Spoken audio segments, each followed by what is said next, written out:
Hello guys, this is your friend Naruto Audio Fanfics and we are back with a new fanfic.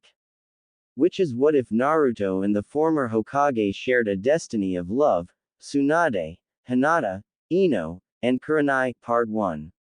And if you enjoy this fanfic then please press the like button and subscribe to my channel for more fanfic like this. And now let's start the fanfic. Naruto sat in bed recovering from his massive fight with Madara Uchiha and a more pleasant encounter he had only 10 minutes or so ago. Naruto was once again covered in bandages and recovering in the hospital. Both arms were broken and he had been massively injured. He had used his Rasenshuriken twice to actually kill Madara Uchiha. This broke both his arms and nearly poisoned him because of the damage done to him when he used that particular jutsu. Given all this, Naruto was in an incredibly good mood. Shizune had just left after acquiring a sperm specimen the easy way, condom and riding the blonde to completion. The second riding had ended about 10 minutes ago, that one without a condom. Naruto smiled at the memory. She had said it was for Tsunade to continue the Senju clan with her as the surrogate mother. He would be a father yet again as Shion was expecting their first child. The request from Shizune and Tsunade was confusing as he thought of Tsunade as a grandmotherly type but could not understand why she would want to also have children with him, with Shizune acting as birthing mother. Naruto had enjoyed the love-making sessions with Shizune, one of several over this last week. Apparently either she was enjoying it too much or she wanted to become a mother of his children also. Naruto was not as dumb as most though he had noticed that several females in the village appeared to be pursuing him. Hinata, Isaribi, Yakumo and several civilian females his age kept on following him and hinted at possible dates with the blonde Jinchuriki. He had decided not to act like Sasuke by running and spurning the attention of the females that seemed to want his attention. Heck, he wanted the attention, and if he could get it without going to extremes he was all for that. He did try not to be a man who was just going to use women to satisfy his own carnal desires, seeing as that was the path that Jiraiya had went. No, Naruto wanted to have a relationship with the women in his life. His relationship with a certain pink-haired teammate had changed to more of a sisterly relationship over the last few years, if still a little abusive. Sakura then entered the room with a gentle smile. "Hey Naruto, you look chipper today, but it smells kind of stuffy in here. Let's open a window," Sakura stated as she moved over to the window and then opened the window. "Now isn't that much better? How are you healing from your fight?" Naruto sheepishly looked at Sakura. "Shizune was just here and said I healing just fine.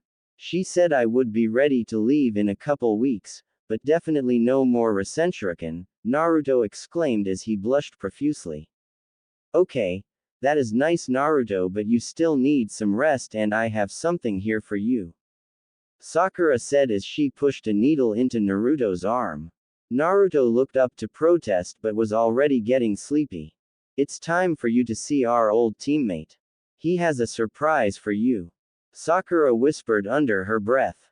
Tsunade shook her head as she was dealing with three females in front of her: Hinata Hyuga, Kunoichi and heir to the Hyuga clan, Isaribi, former experiment for Orochimaru, dear friend of Naruto, and finally Yakumo Kurama, heir to a family of genjutsu specialists. All three were pestering Tsunade to let them all marry Naruto or at the very least date him. "Look girls, I don't want to do this, but I have to keep Naruto-kun from you," Tsunade protested. "But Hokage-sama, Naruto is the best for each of us," Isaribi stated. "Naruto-kun is loved by Hinata-sama, Yakumo-sama and by me. We all love him for who he is. He has saved each of us at one point or another. Our feelings are not because he has become a powerful shinobi or because he is to become Hokage.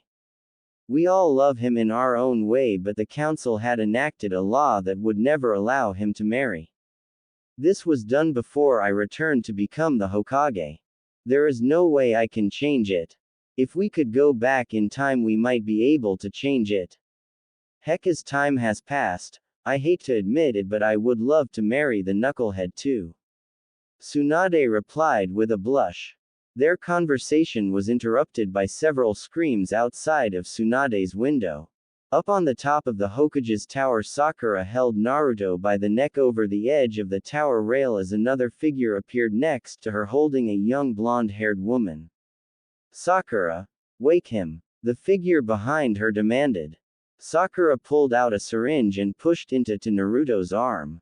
Naruto slowly opened his eyes. What is the meaning of this, Sakura?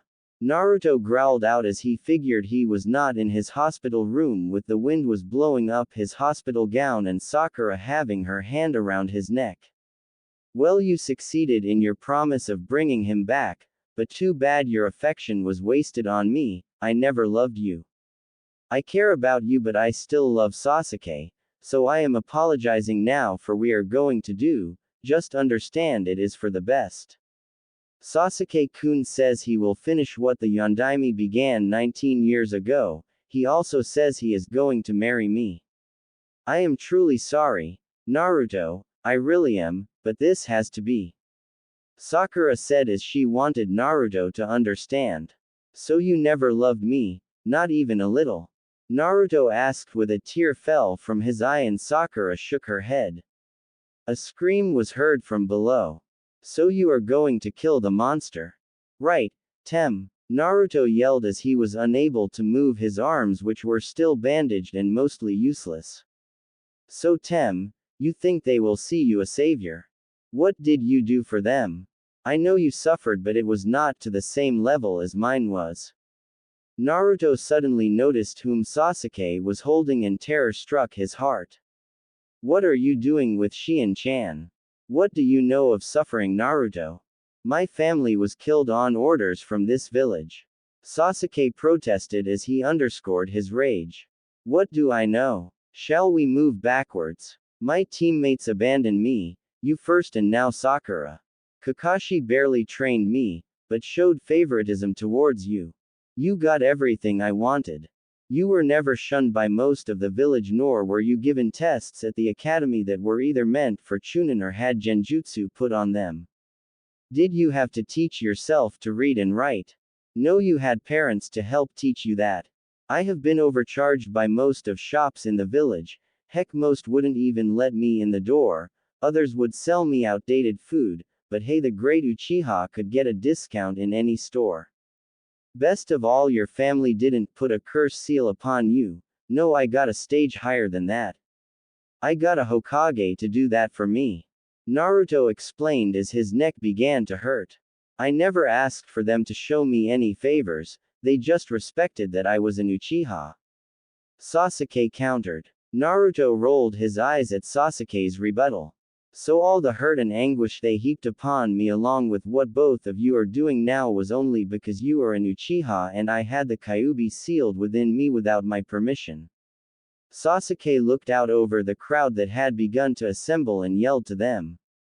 Everyone, I am going to destroy the Kyuubi reborn, Naruto Uzumaki. Sasuke then drew his sword and impaled the blonde in the heart. Goodbye, Naruto. You were my friend. You made me the last Uchiha and for that you must die. I no longer seek the Kyuubi as it would only get in the way of my plans. Sasuke whispered into Naruto's ear as he pulled the sword to the side, using Naruto's ribs as a guide and sprayed blood from Naruto's destroyed heart. Oh, by the way, there is a poison on my blade that will not allow you to heal. I figure you have about 2 minutes to live. What will you do now? Other than die. Oh, and I will not let this bitch have your demon spawn either. Naruto watched as Sasuke picked up the unconscious Shion and pushed the sword all the way through her chest while he smiled. Now you can die with your whore. Sasuke yelled as he and Sakura dropped the pair off the tower. Naruto and Shion landed in a heap at the bottom of the tower. I have rid the village of the evil of the Kyuubi. I have also ensured that it did not have any more demon spawn. Some of the crowd applauded, some were revolted by what had just happened. Naruto winced in pain as Tsunade, Hinata, Isaribi, and Yakumo screamed their horror as they all knelt beside the stricken pair. Naruto coughed up blood and then grinned. I am sorry Obaa-chan, girls. Is Shion-chan alright? Naruto asked apologetically. Tsunade shook her head as tears rolled down her eyes. They saw his eyes turn red with slits. You won't get away with this Tem, and your Sharingan will not stop the Kyuubi this time. You are evil, to have killed me in cold blood, one of the women I love, and our unborn child. Naruto called out with all of his strength as he was surrounded by red chakra. Naruto smiled as the red chakra burst forth from him. It formed a large fox with 9 tails. Tsunade and the girls were all wept as they had jumped down to see what they could do for Naruto and Shion. They all knew there was little they could do stop Naruto and Shion from dying. The fox looked angrily at both Sasuke and Sakura. Sasuke-kun, what do we do? Sakura asked meekly. Sasuke tried to force his will upon the Kyuubi, but it didn't work. What is going on? Why will you not submit to my will, Demon Fox? Sasuke asked the Kyuubi. I have a little tale to tell the people of Konoha before I kill you.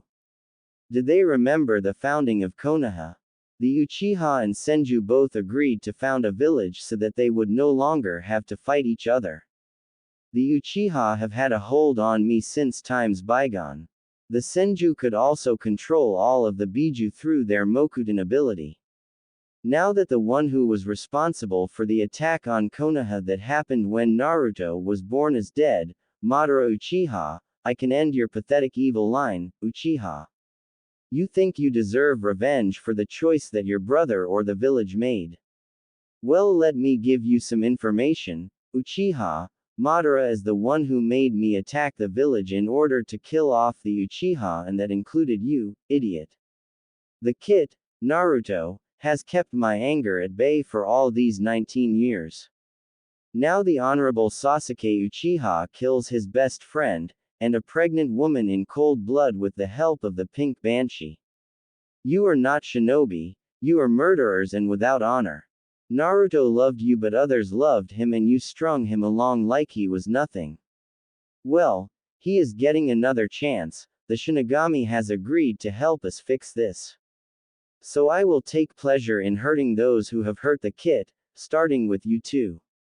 The fox stated as its jaws closed upon both Sasuke and Sakura, killing both instantly.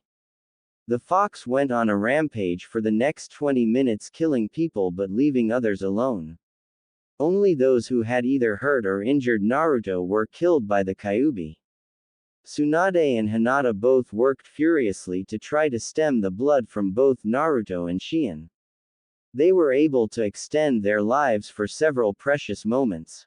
Isaribi held his hand as she wept. Naruto watched as the 4 females worked their hardest to try save both Shion and himself. He knew that their work was in vain, as he had torn the seal on the Kyuubi's cage. If I only had the time, I would want to try to be with each one of you. Naruto said quietly. Yakumo gently kissed Naruto on the lips as tears hit his face. We all love you, Naruto-kun. If we could, we would give you all that you have missed. Hinata's eyes streamed tears as she worked to heal his shredded heart. No, Naruto-kun, not yet. I love you too much to let you go now. Tsunade shook her head as she worked on Shion. If we only had more time, we might be able to fix them both. Shion looked at Naruto and smiled gently as life left her eyes. Naruto saddened as Shion died. Naruto's eyes went blank as he smiled at each of the females kneeling over him. I love you all. Naruto's arm went limp as his breathing stopped. All 4 yelled, no, in unison. The fox returned and bowed before the teary-eyed women.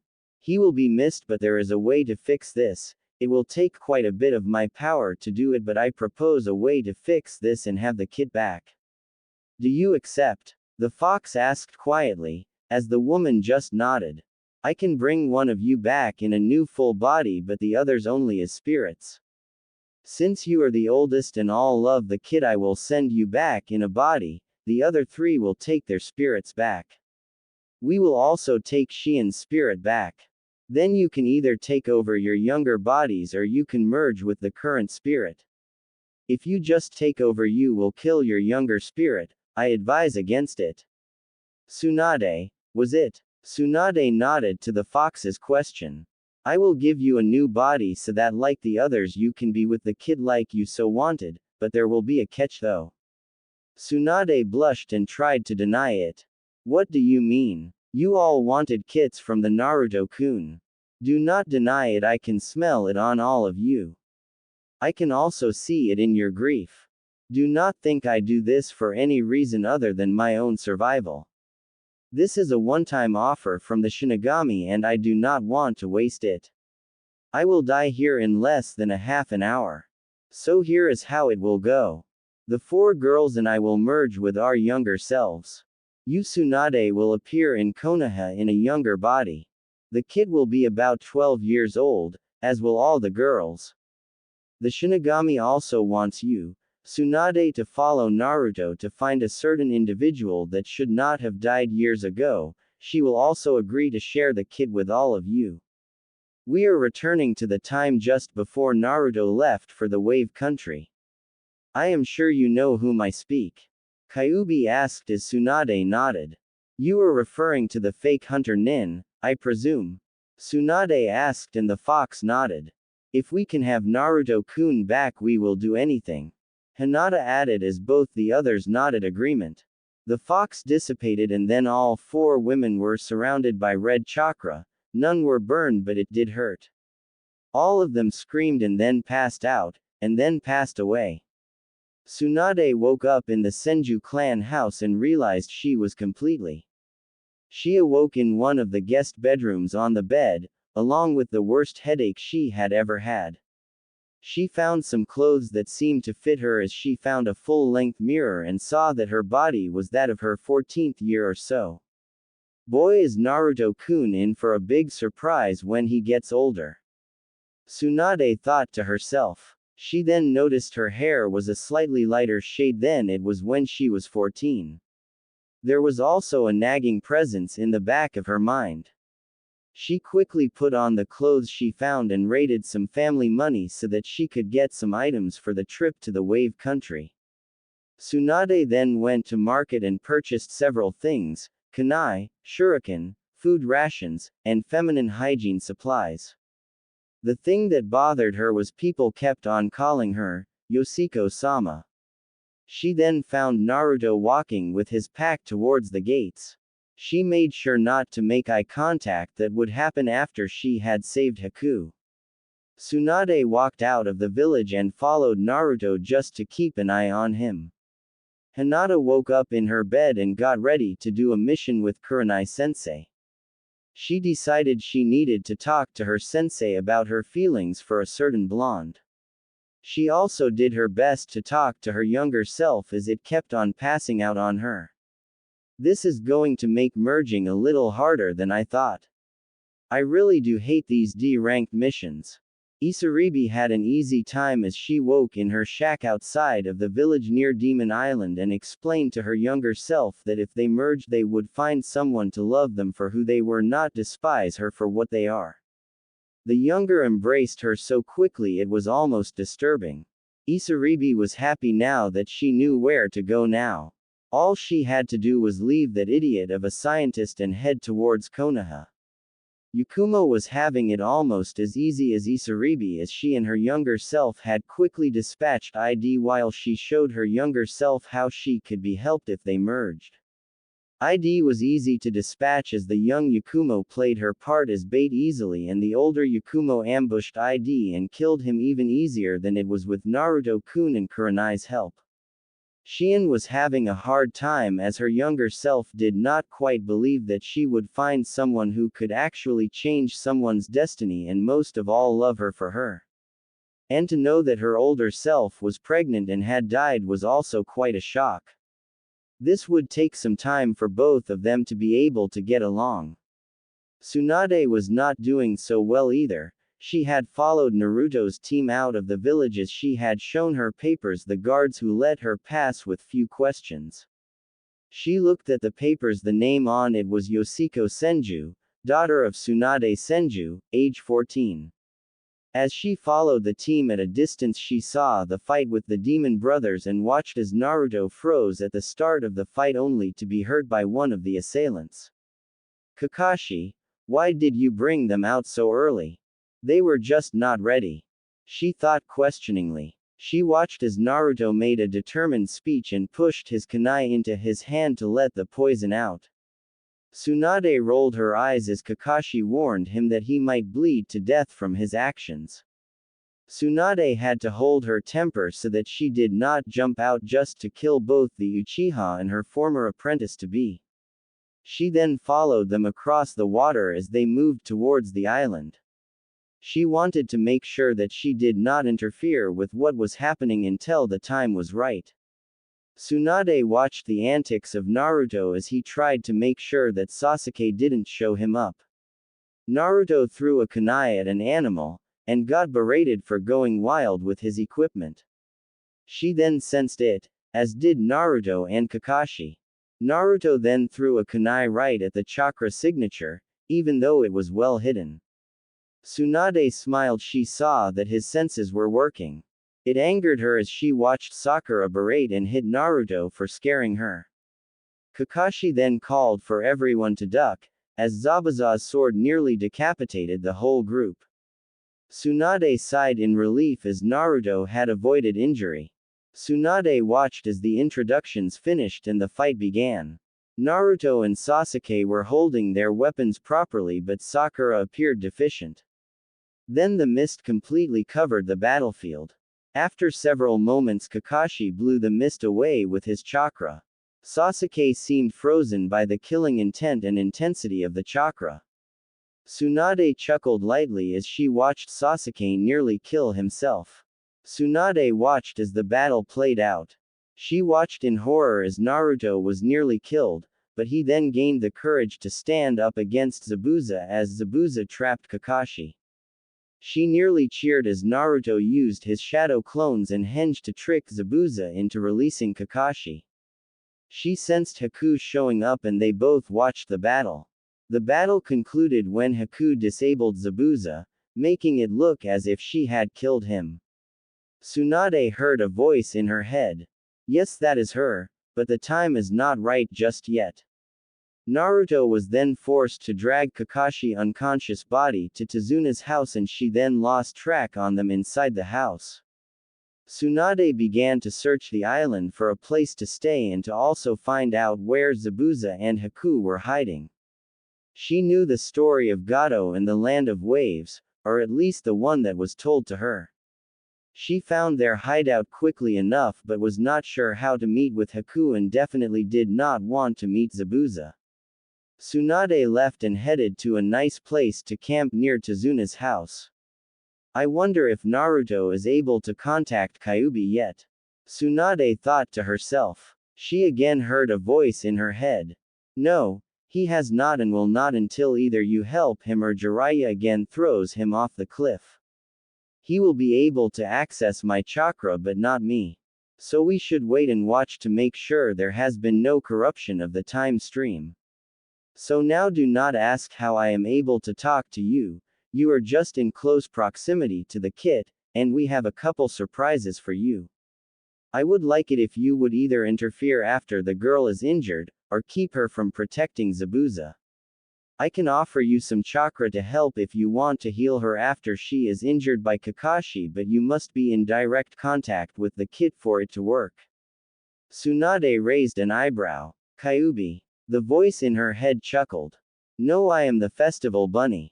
Of course I am the Kyuubi. Who else do you think would talk to you in your head? Oh, by the way, you are the only one I can do this to other than the kit. As for the chakra for healing, you will need to ask the kit to touch your shoulders and mold some chakra. I will send you the needed chakra. Do not tell him what I told you, as we need the timeline to not be too messed up. Tsunade nodded as she went back near the house and set up camp near a field that held medicinal herbs. So how can I talk to you and the others can't? For one, your body was brought back to life with one of my future tails. You, my dear, are also a Jinchuriki. Kyuubi answered. Tsunade stopped making camp and wore a confused look. What do you mean I'm a Jinchuriki? Because your body was brought to life my chakra tail, and one of my dying kits, you are more than you seem. You shall be the kit's prime mate. The others will be subservient to you. I know the Hyuga girl would rather be the prime, but you are a stronger mate and they will fall into line. The Shinigami also deemed this as he has power over life and death. Oh, one other thing. You must mate with him first, then the others may mate with him, but you must be first, or all of you will die, and that includes the kid and myself. I will explain it all in time, but you do not have to worry about mating with him until the kid is a little older. Do you have a cover story for when you meet the kid yet? The Kyuubi inquired with a chuckle. Wait, what do you mean one of your dying kit? Tsunade inquired almost frantic.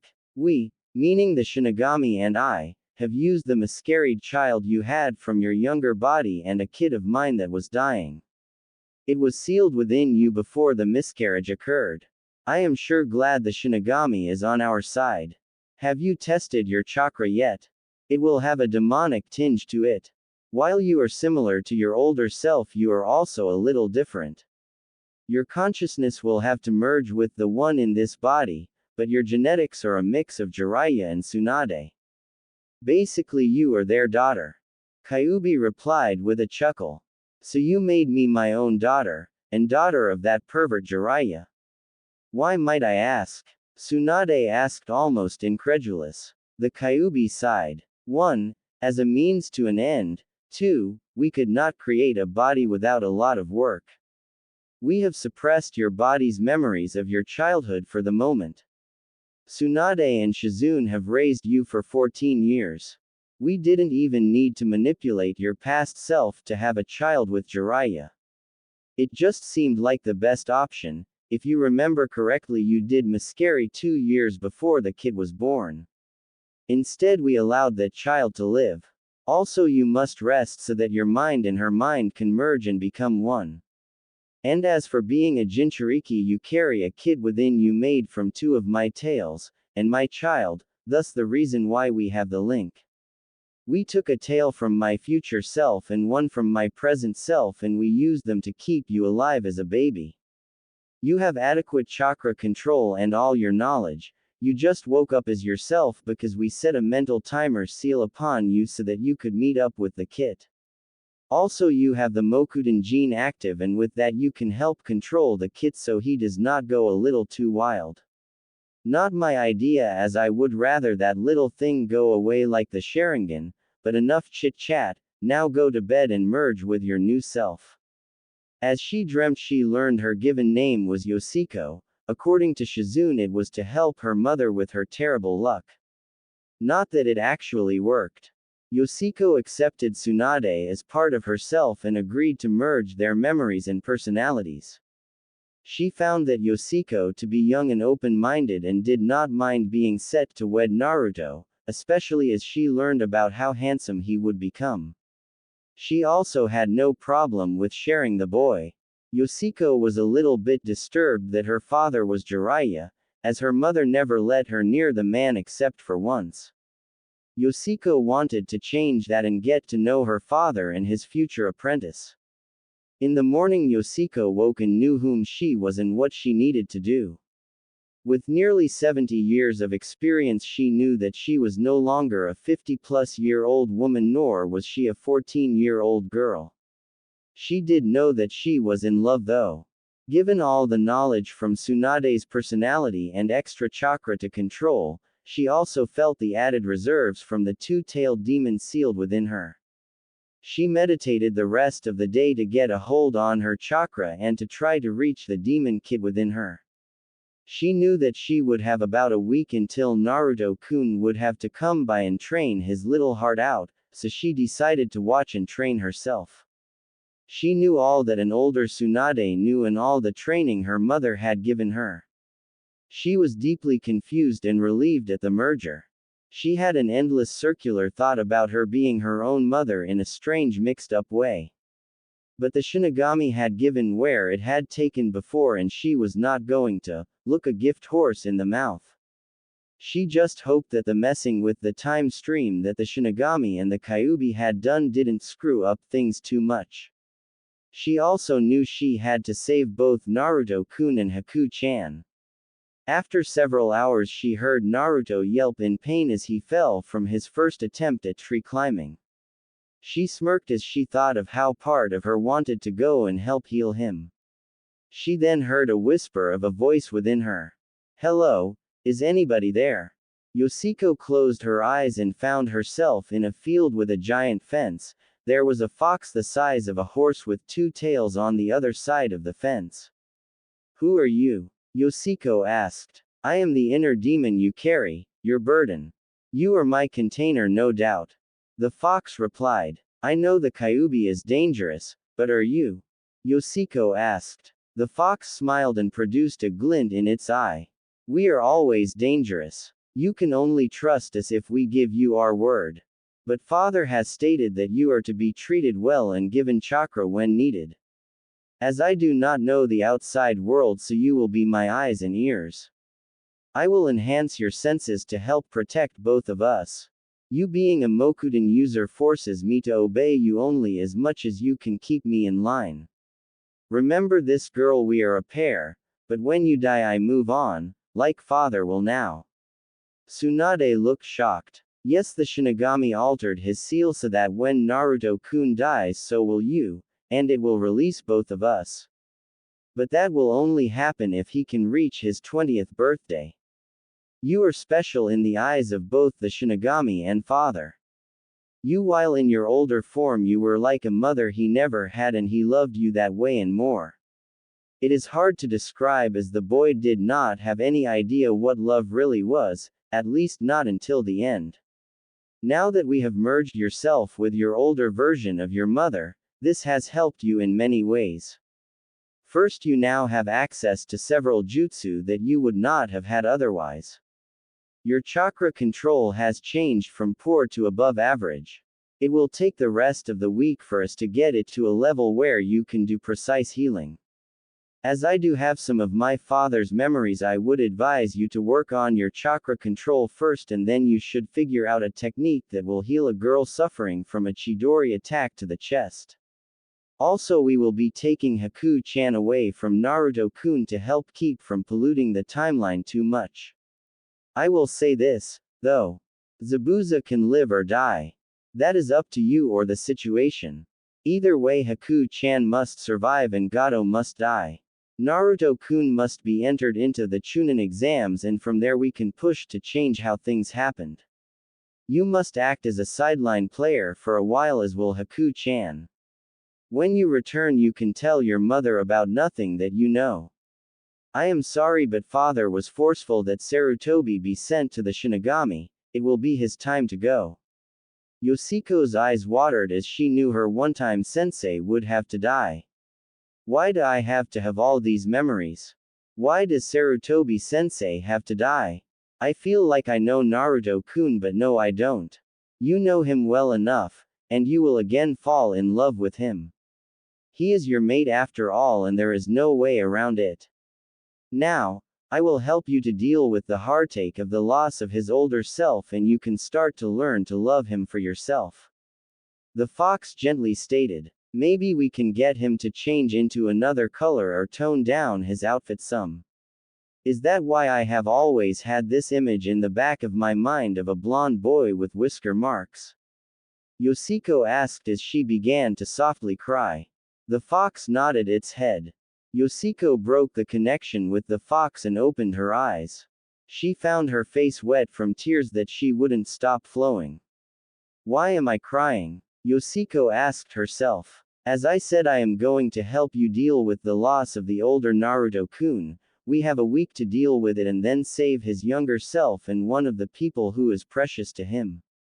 By the way, you can refer to me as Aki, Yoshiko, formerly Tsunade, and Yoshiko. We are also dealing with the assimilation of over 50 years of experiences for your Tsunade half and about 14 years from yourself. This is what is needed.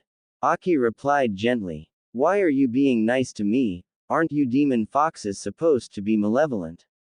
Yoshiko inquired. Only when angered, and I'm still young, so you do not have yet to worry about me double-crossing you yet. I figure it will take about 400 years for me to be ready to trick you. Aki replied with a chuckle. I will be dead by then. Yoshiko stated. My point exactly. Yoshiko heard the fox snicker. Now let's get to training. We need you to have expert chakra control. Now make about 50 shadow clones and have them get to work on chakra control exercises such as climbing trees, spinning leaves, water walking, and any others that you can think of. Aki ordered. I know. Also dismiss them in small groups so as not to overflood my mind with information. Yoshiko replied mentally. With 50 Yoshikos working in the forest and near the water on chakra control, the original worked on her kata for her taijutsu. The rest of the afternoon was spent doing the taijutsu kata, while the clones worked on chakra control. She eventually quit and dismissed the clones. The evening meal was actually larger than she thought she should have eaten, but Aki assured her she needed a lot more food than a normal person to keep up her energy did. The next day she created an extra clone and sent it off to watch over Naruto-kun for her, while she continued to work on her skills. Every night she would play the memories of Naruto-kun trying so hard to get the tree walking exercise down. She felt a mild blush cross her face at the memories and a warm feeling in her stomach. The rest of the week was the same routine, as she came to look forward to getting the clones' memories of watching Naruto-kun. On the night of the 5th day she found Naruto lying exhausted on the ground in a patch of medicinal plants. Tomorrow is the morning, isn't it, Aki? Yoshiko asked her tenant. Yes, it is. Now we will wait for Haku-chan to find him in the morning. Aki replied as Yoshiko made a clone to watch over Naruto while she slept. The next morning she woke early and dismissed the clone just before Haku arrived. At first it looked like Haku would attack Naruto, but she then woke Naruto. They had a nice conversation about precious people. It ended with Haku proclaiming she was a boy and leaving just as Sasuke arrived. Yoshiko pushed down her animosity towards Sasuke for at least for a little while, as right now Sasuke is Naruto's friend and teammate and their banter was more playful than it would later become. Yoshiko woke the next day. She sent a clone to check on Naruto at the house and she herself went to the bridge to keep an eye on Haku to make sure she did not get hurt early. She arrived at the bridge to watch as Zabuza had either scared off or knocked out all the people ready for work on the bridge. She hid and waited for Team 7 minus Naruto to arrive. It didn't take long. The fight began with Zabuza teasing Sasuke about being afraid, but Sasuke replied that he was excited. He then proceeded to destroy 5 of Zabuza's water clones. The fight then proceeded to fighting between Sasuke and Haku while Kakashi and Zabuza watched. The fight between Sasuke and Haku was rather one-sided as Haku showed her superior skills and mastery of her Kekkei Genkai. Naruto eventually showed up and proceeded to pull some very stupid maneuvers, but all in all he acquitted himself well for a genin against a chunin. Yoshiko watched as Sasuke selflessly sacrificed himself to protect Naruto, and in turn have Naruto release some of the Kyuubi's chakra in despair as he believed that Haku had killed Sasuke.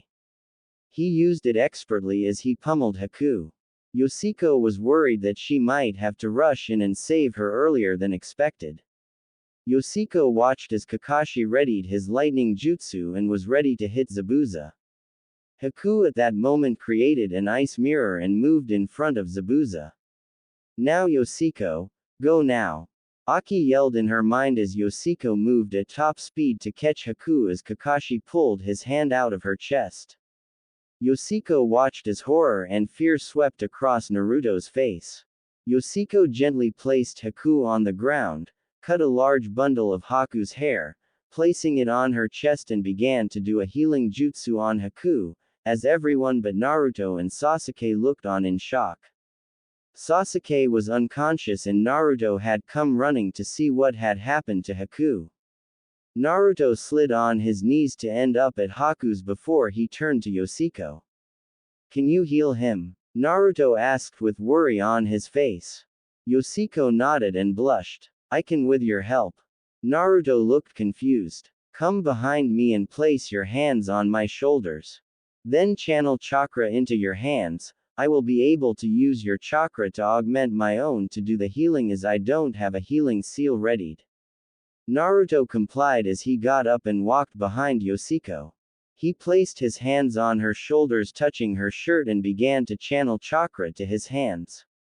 His face became red. "Like this?" Naruto asked shyly. Yoshiko shook her head. "No, you must touch my skin for it to work or we will just be wasting chakra." Naruto gulped and knelt down. He then placed his hands on the skin of her upper arms as both of them blushed at the touch. "Yes, that's it. Thank you, Blondie." Yoshiko replied as she smirked. Sasuke started to stir in Sakura's grip. Sakura watched intently as Naruto had touched the new girl. Sakura's face contorted in anger. "Naruto, you don't touch a girl like that." Naruto looked at Sakura with a worried look on his face, not sure if he should let go or continue to do what he was doing. He then noticed the wound on Haku begin to close. He also noticed the wrappings on Haku's chest. He averted his eyes as to make sure that Haku was not a girl and embarrass the both of them. "But Sakura, I have to help." Naruto replied sadly. "Naruto, he is the enemy. And she should be helping Sasuke-kun instead." Sakura yelled her protest at Naruto. "Shut up, Pinky," Yoshiko demanded. "I am working here and he is helping while you should be watching the end of the bridge." Gato stood there with all of his thugs with surprised looks on their faces. "How did you know we were here?" Gato demanded, then shook his head.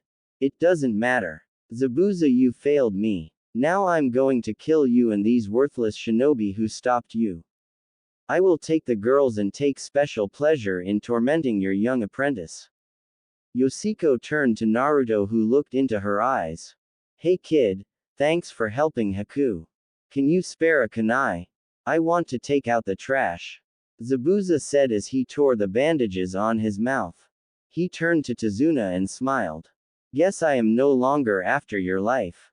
Zabuza then turned back to Naruto and Yoshiko. "So kid, you got that extra kunai?"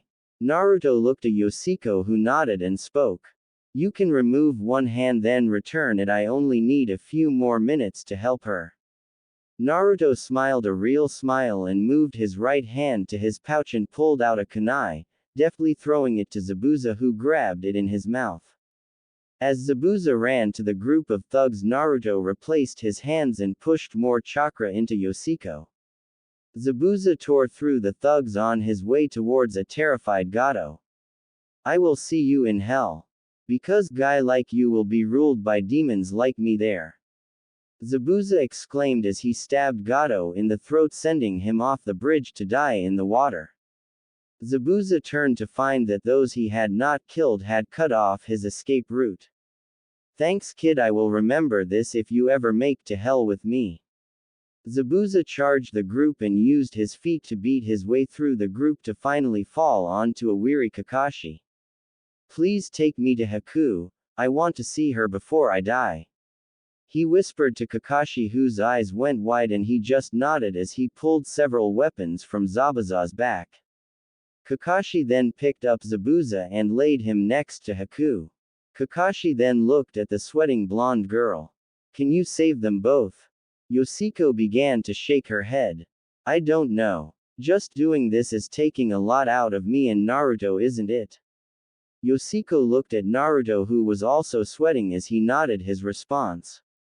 "I will do what I can, but I need to stabilize this one first. If we have enough strength left we will work on him. But first we need to take care of them." Yoshiko nodded towards the waiting thugs. Zabuza gently brushed Haku's face.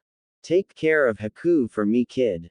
Haku was more than a tool, Haku was like my child.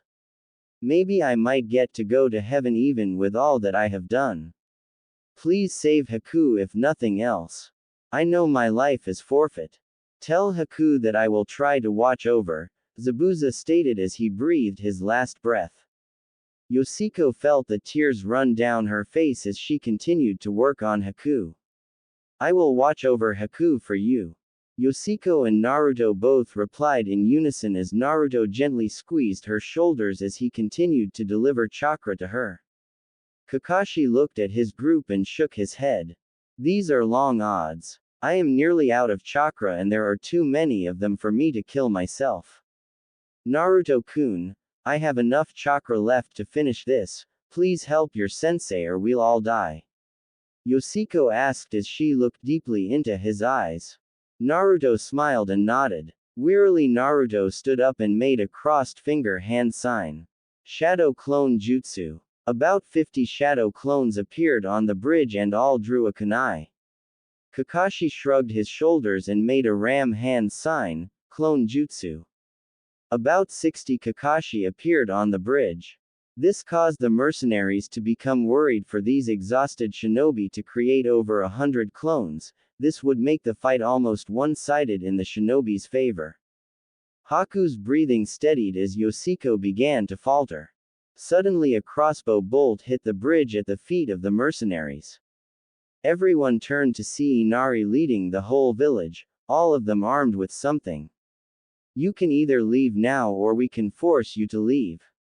Inari shouted as the rest of the villagers rallied behind Inari. The mercenaries ran from the bridge in a panic. Yoshiko began to wrap Haku under her robe to maintain her modesty. Kakashi walked over to Yoshiko and looked at her. You seem familiar and can you help heal my student? Yoshiko rocked back on her heels and shook her head. I can't help your Uchiha student at the moment, I am just too tired and am nearly out of chakra. As for who I am, my name is Yoshiko Senju. I have to finish treating the wounds on this one before I can work on your student. He should be fine. I do see a lot of Senbon but none of them are in vital areas. Remove them and patch him up. I will be by in a couple days to check on him. Yoshiko turned to Naruto and smiled warmly as she blushed. Thank you Naruto-kun, you were a great help. I will take care of your friend. You will see us again. I can assure you of that. What to do with Zabuza's body? Kakashi asked out loud as an idea suddenly came to him. Naruto, you have burial detail. Bury Zabuza's body and bring me the head. It was nice to meet you Yoshiko Haim. Send your mother my warmest regards. Kakashi said as he smiled behind his mask. Naruto nodded his acknowledgement and made several shadow clones that grabbed Zabuza's body and the giant sword. Yes sensei. Naruto and his clones headed back towards the landing. Kakashi watched as Sakura gently removed the Senbon from Sasuke. Yoshiko watched as Sakura took delight in tending to the small wounds all over the exhausted Uchiha. So Yoshiko Haim, what are you doing here in Wave? Kakashi asked nonchalantly. Yoshiko shrugged and then spoke. Nothing really. I just wanted to get away from the village and this seemed like a nice spot, at least until I arrived. The economy is so depressed, but the bridge seemed like it will fix that. Kakashi nodded but kept an eye on the young Senju. What brought you to this fight? Yoshiko smiled. I felt the chakra spikes and headed to the bridge.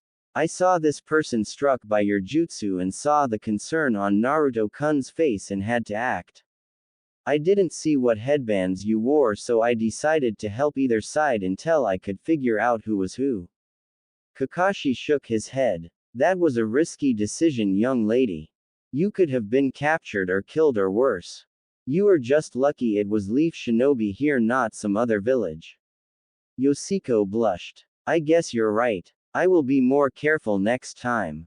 You seem to have taken a liking to one of my students. Kakashi commented. Yoshiko blushed and then stuttered. What do you mean? Kakashi I smiled. I am sure Naruto will be glad to know he has a following. If I may ask, why are you not drawn like most of the other girls to Sasuke?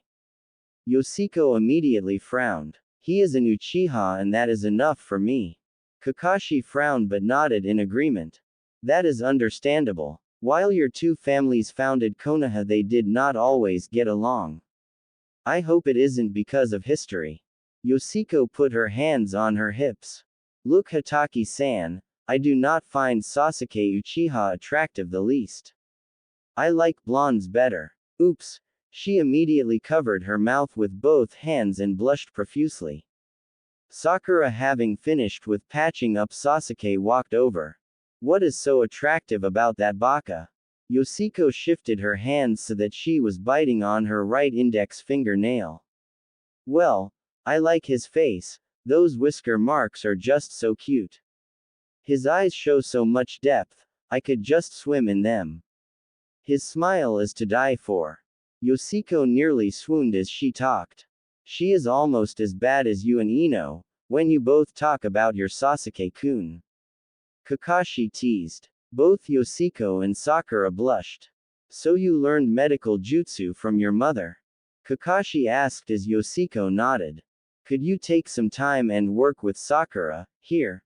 Yoshiko shook her head. Nope. Not going to happen, I still have a lot to learn. I also have to get this one to a place where I can finish my healing work. Like I said, I will be by in a couple days to look in on the Uchiha boy. Where are you staying, by the way? Tazuna spoke up. They are staying at my place. You are welcome to join us there if you like, and then you can look over the two of them, if needed. Yoshiko gently picked up Haku as Kakashi picked up Sasuke. She followed Tazuna, Kakashi, and Sakura back to Tazuna's house. Kakashi attempted to put Sasuke in the same room as Haku. Yoshiko adamantly refused. When asked why, her answer was, boys and girls will not sleep in the same room. Kakashi's eyes went wide with the confirmation that Haku was a girl. Yoshiko told Kakashi not to spread this information around or he would regret it. Naruto came back none too happy. He and his clones had buried Zabuza and brought his head back in a cloth bag. Kakashi had then sealed it into a scroll and told Naruto to get cleaned up. Naruto grumbled about having to do all the grunt work. This caused Yoshiko to giggle and Sakura to hit him, for which Yoshiko slammed Sakura into a wall. Naruto was stunned for two reasons. One, a girl was actually defending him from Sakura, and two, she was as cute if not cuter than Sakura.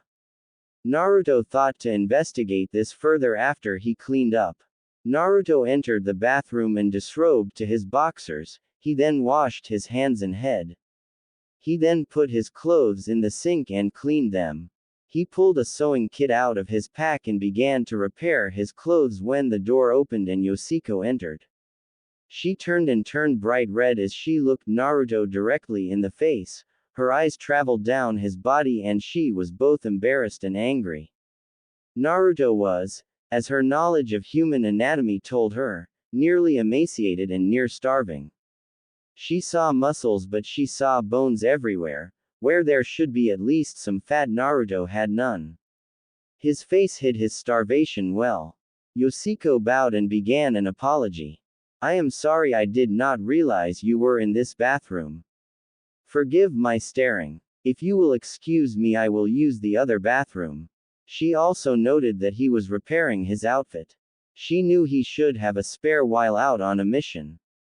Either he didn't own one or he failed to bring an extra. Naruto noticed her eyes, they did not hold the hatred that others showed him. While he was embarrassed to be caught with his pants down, literally, he was happy to find someone else who did not hate him. His sad look changed to a big smile. That is okay. Sorry for my state of undress. Let me put my clothes back on and you can use this bathroom. Yoshiko turned and shook her head. No, that is all right, I will use the other one. You apparently did not bring another outfit and have to repair this one. This room should have afforded you privacy. I'm sorry I barged in. Naruto had put on his pants and his shirt. He put his hand on Yoshiko's shoulder and she turned around to look directly into his eyes. I am sorry for hogging this room. Naruto's eyes looked down then back, she saw gratefulness in his eyes. Thank you for saving Haku-chan. Yoshiko wore an expression of surprise and stuttered out. How did you know? Naruto smiled and winked at her. I'm not going to tell you, you'll think I am a pervert and now the bathroom is yours. Naruto said as he passed her and left the room. Yoshiko immediately heard Sakura hit Naruto and yell at him. You are not supposed to go into the bathroom when a girl is in there. Geez, Sakura, I was in there first, and nothing happened. Naruto snidely replied as she heard his being hit again. Yoshiko was getting angry with the pink banshee for abusing her Naruto-kun. I swear I am going to kill her after the Chunin exams. Yoshiko thought to herself. The rest of the night was filled with Naruto annoying Sakura much to Yoshiko's delight. Kakashi seemed to have an idea in his mind but kept his nose in his book. The next week saw the finishing of the bridge. Naruto was a great help in that his shadow clones did most of the grunt work. Haku and Sasuke were healed for the most part. Haku still had more work to be done on her but Yoshiko made sure that she got plenty of rest and was healing properly. Yoshiko and Haku became fast friends and would talk about Naruto when no one else was around. Haku dropped the boy persona when it was just herself and Yoshiko. Yoshiko explained that Konoha actually liked bloodlines but she would have to be careful not to let the council try to marry her off to someone. Haku admitted that she was attracted to Naruto but was scared of what she saw when they fought. Yoshiko helped Haku through the pain of losing Zabuza as best as she could. Haku wanted to get to know Naruto better but Yoshiko advised her to wait until after Naruto had grown a little, she would like the results, she was sure of it. Yoshiko also told Haku about Naruto's secret to her. Haku at first was only surprised, then she accepted that Naruto has had a hard life like she did and would do what she could to help make his life better. Yoshiko told Haku that was also her goal and that they both with the help of others could make Naruto the happiest person alive. Haku blushed at the possible revelations that Yoshiko was discussing. The six left wave on a happy note. Haku had accepted Zabuza's death and made Naruto one of her precious people. Yoshiko left a shadow clone to see what they were going to name the bridge to make sure that there was not too much pollution in the time stream. The people voted to name the bridge, the Great Naruto Bridge. Yoshiko was pleased to learn of what they named the bridge after Naruto. Sakura spent the whole trip trying to make sure that Yoshiko didn't want to take Sasuke away from her. Sasuke for his part tried to stay close to her. His conversations were very droll and mostly about himself. Yoshiko just rolled her eyes, giggled and looked at Haku. Sasuke thought he might be making headway with the heir to the Senju clan. Boy was he wrong. When they finally got to the village, Naruto had become quiet, not sure what was going on with Haku and Yoshiko. Both kept on looking at him funny and blushing. Sakura had become very loud in her attempt to get Sasuke's attention. Sasuke kept on trying to get closer to Yoshiko. Kakashi was contemplating what he was going to do with the two new girls. Both were skilled, had bloodlines, but both seemed to hate Sasuke and both girls seemed to like Naruto. Kakashi just sighed as they entered the village. Haku was wide-eyed as they headed towards the Hokage's tower. Naruto ignored the glares as Haku and Yoshiko both put their hands on Naruto's shoulders. Naruto gently smiled back to the girls. All six entered the Hokage's office and saw the Hokage sitting at his chair happily smoking. So Team 7, how did your mission go? Oh hello Yoshiko-chan, and who is your friend? The Hokage greeted the group. Yoshiko bowed and smiled at Sarutobi. This is Haku, someone I met in the land of waves. She was working with Zabuza Mamachi. Kakashi stated as the rest of Team 7's jaws hit the floor.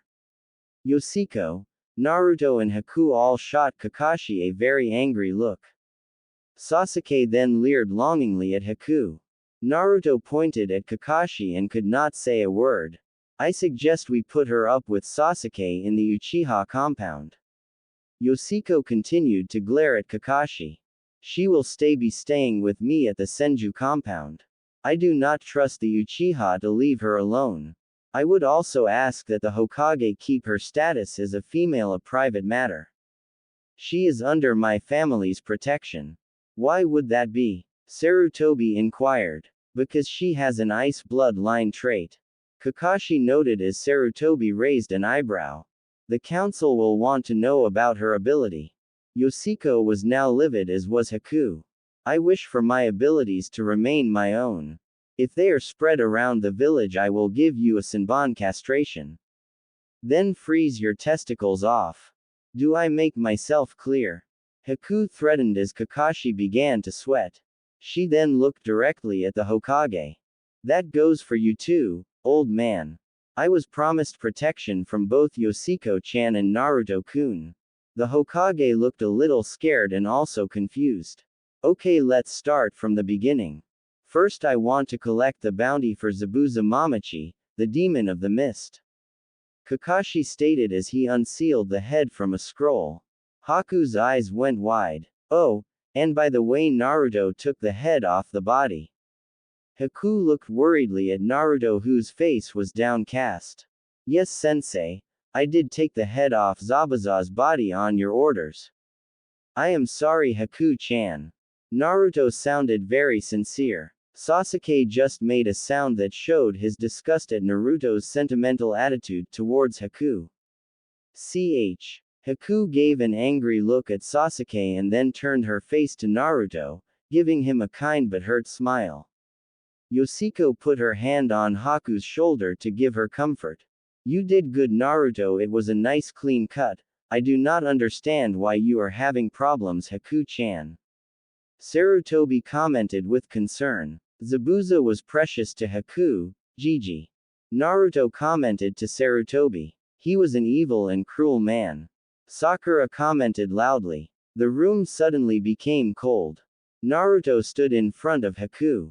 He then placed his hands upon her shoulders and shook his head. The fire in Haku's eyes softened as she nodded. Yes, Zabuza-san was precious to me. Thankfully I have found more that are precious to me, to replace what was lost. Haku stated as she looked fondly from Naruto and Yoshiko. Okay. What happened on the mission and what did Zabuza Momochi have to do with it? Sarutobi asked pointedly. Naruto began to excitedly explain the tale of the mission. Kakashi stopped him before he got to the point of Naruto saving him from the water prison that Kakashi was trapped in. Kakashi glossed over Naruto's achievements and made a point of showing Sasuke's achievements during the mission. He said teamwork played an important role.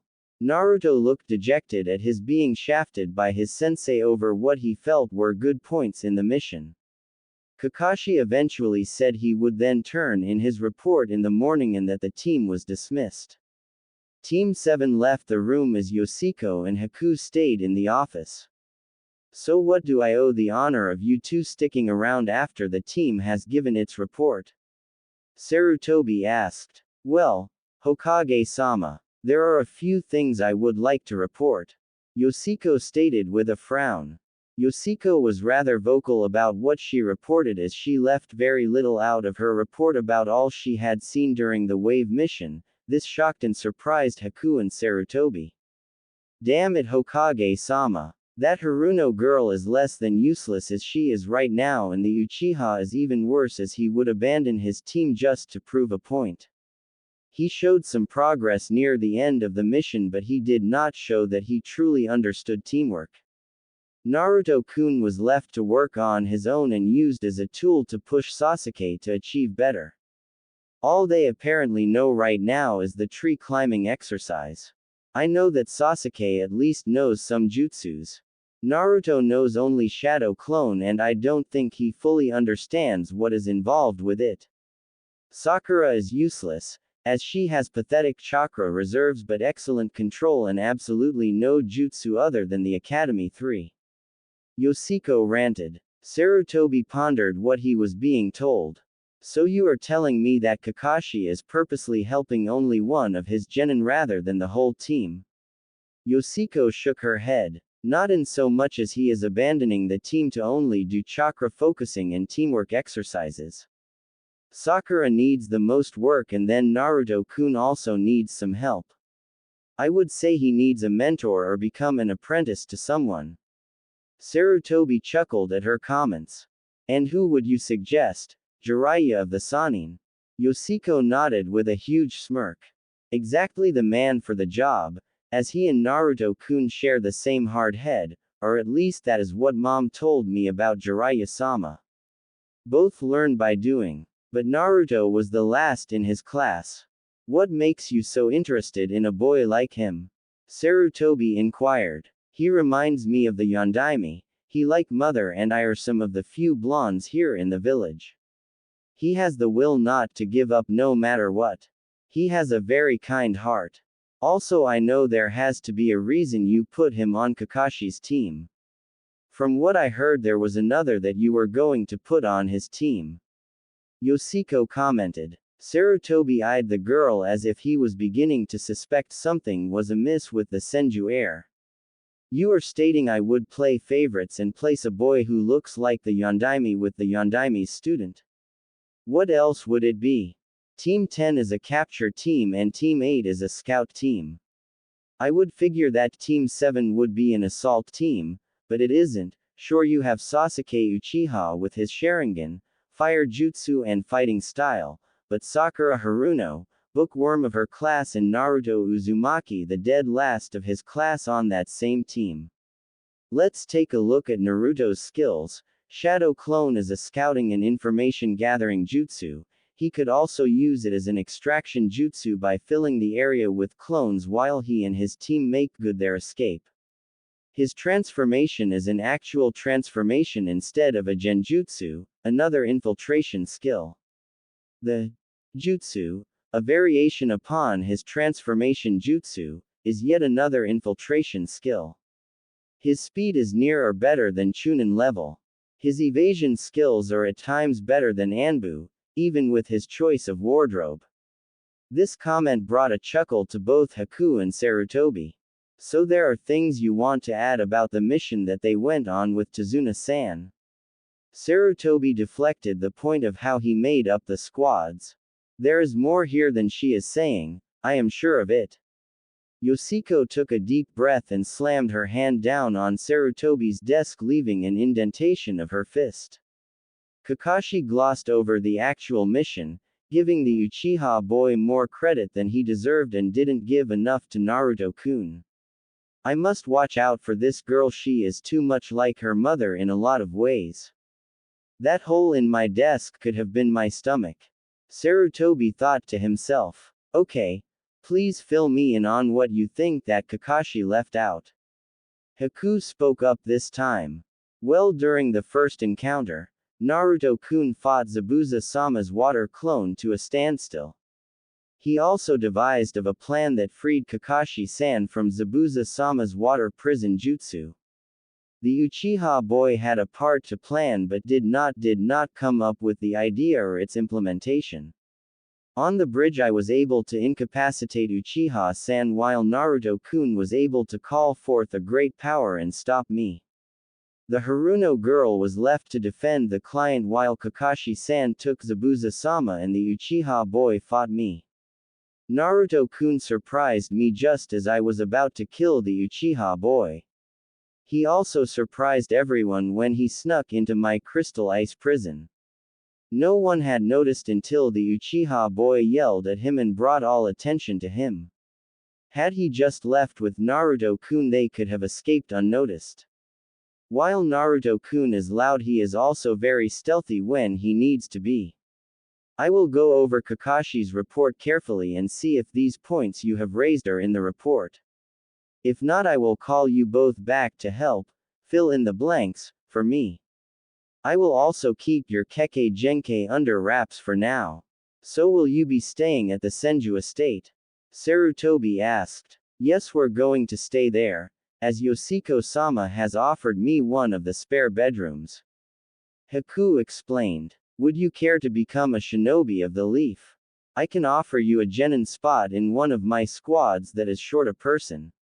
Sarutobi offered. If it is all right with the Hokage, I would prefer to not become a shinobi at this time. I am afraid your council will force me into a marriage with a man I do not care for. I'm also still grieving for Zabuza-sama and it would not be appropriate at this time. I thank you for your offer but would like to keep your offer on hold if I can. I have a few things to settle first. Yoshiko-chan has been gracious to offer a home for me in the Senju estate. Haku replied. Very well then, you will be offered citizenship in a few weeks as you pass probation with Yoshiko as your sponsor. I will also keep your bloodline secret as long as I can. I hope you have a good day, ladies. Sarutobi stated with a smile.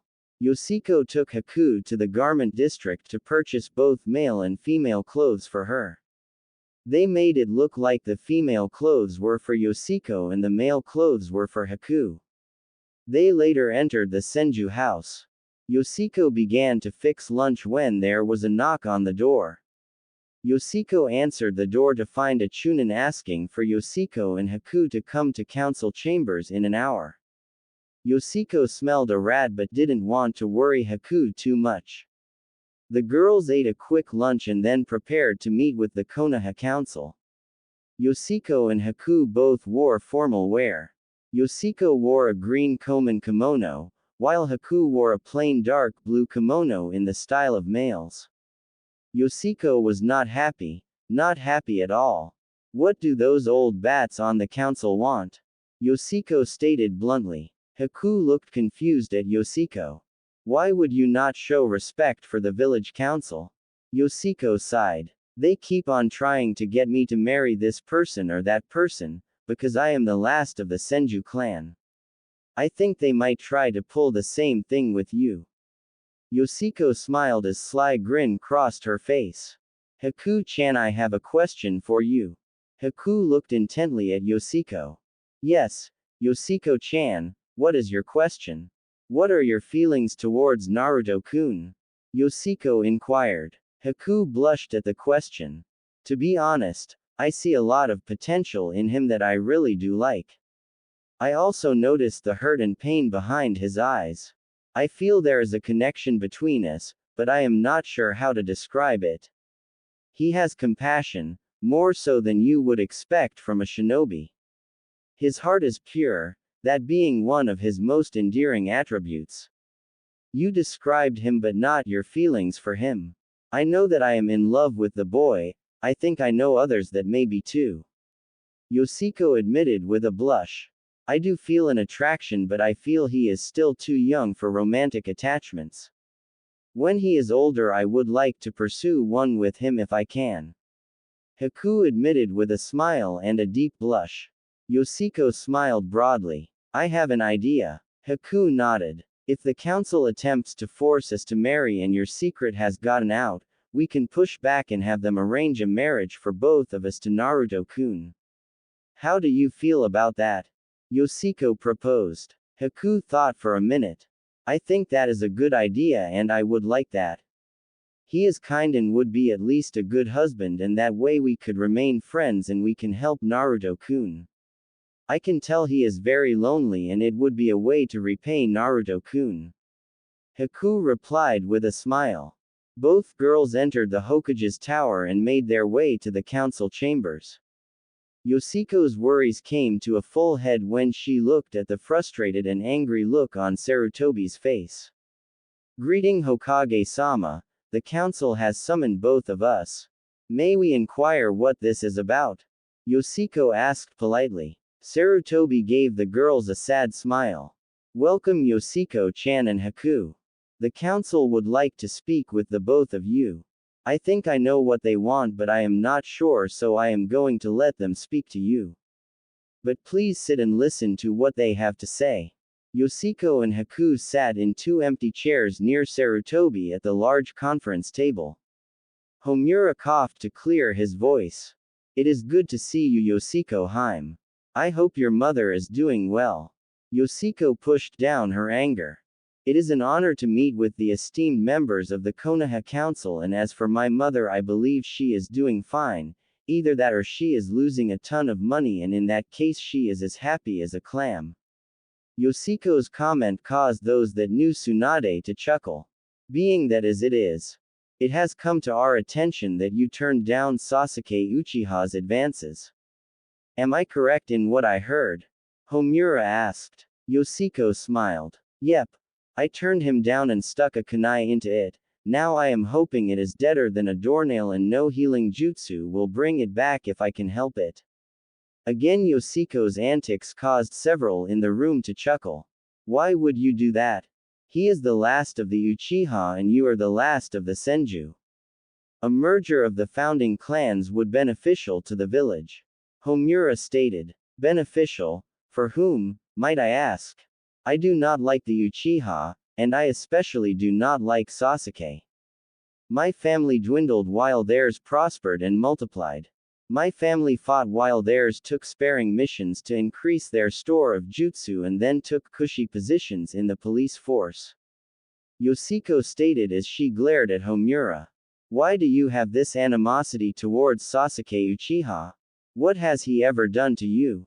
Homura asked. Where do I start? He killed the man I loved, the woman that carried his child, betrayed the village. I could continue, but that was another time. Yoshiko thought to herself. I just don't like him, and another has caught my eye. Homura smiled. I am glad you are taking your duty as heir properly.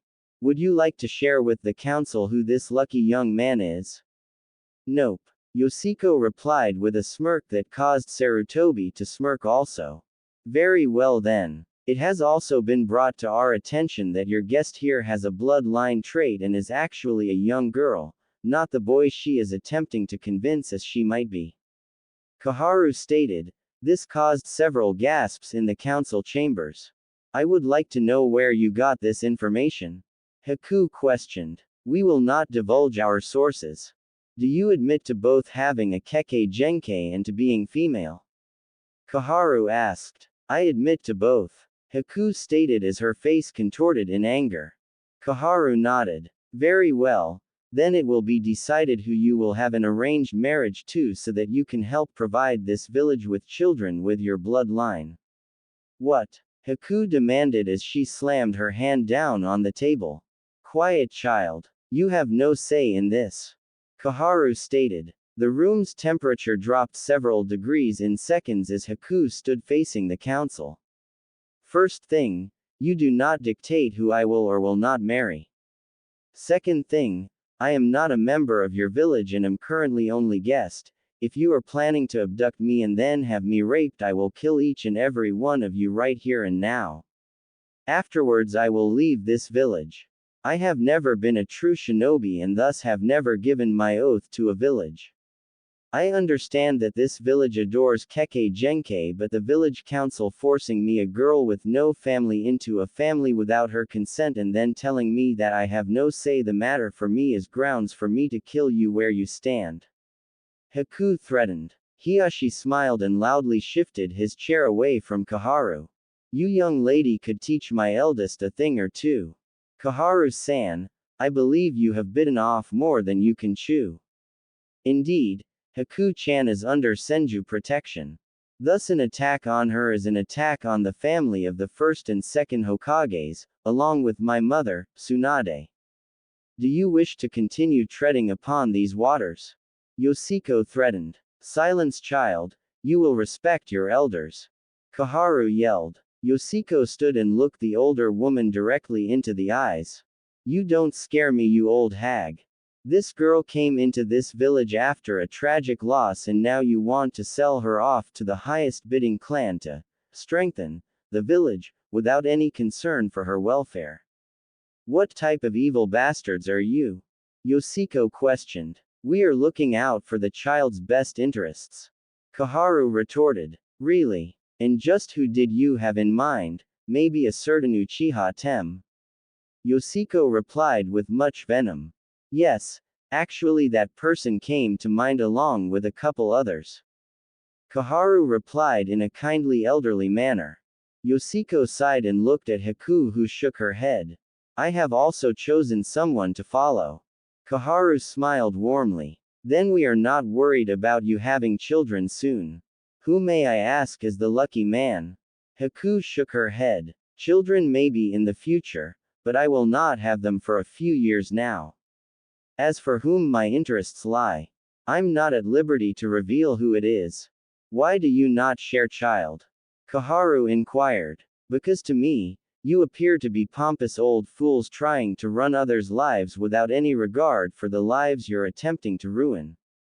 Haku retorted. Haku looked angrily at Sarutobi, who just shook his head and smirked. Are we done being humiliated here? Haku turned to leave and grabbed Yoshiko's hand in an attempt to leave the room. Two Anbu appeared in front of the door. So I am a prisoner here.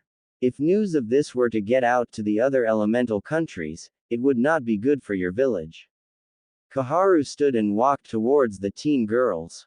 You see, you both posse's powerful Kekkei Genkei, and the village just wants to see them continued. So we take your advice and hope we end up with a man who will care for us, right? Yoshiko asked angrily. Yes, that is it, Koharu stated as she neared the girls. Mother will hear about this, and I assure you that she will just have another thing to be angry at the village for. You killed her family with no regard for what you were doing. Yoshiko retorted. We were at war. Koharu responded in defense. Then why did most of the Senju die during the war and the Uchiha flourished? Yoshiko inquired. That is because they have a powerful bloodline. Koharu replied with a smile. No, it is because they did not have to take the hard missions, they remained here at home for the most part. They are just thieves, they steal when it suits them. Now you want to offer us to their sacrificial altar. We refuse. Do I need to call my mother?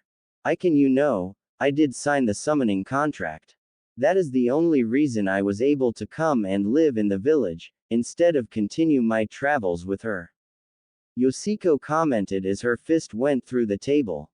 Koharu sighed as she finally reached the girls. She reached out her arm to touch Haku, only to find that Haku's arm was encased in ice. Don't you dare touch me, you old hag. Let us go now, Haku demanded. Yoshiko turned to Sarutobi. Hokage-sama, I do not appreciate the council attempting to abduct us and forcibly rape us. Sarutobi was shocked by the comment. Well, they are not raping you, yet. The part was under his breath. What do you call being forced to have intercourse with a male against our will? Yoshiko pointed out. Well, they have not forced either of you into a marriage contract. Sarutobi retorted. Hokage-sama, bearing children with a man we do not want and before we are ready is rape in my book.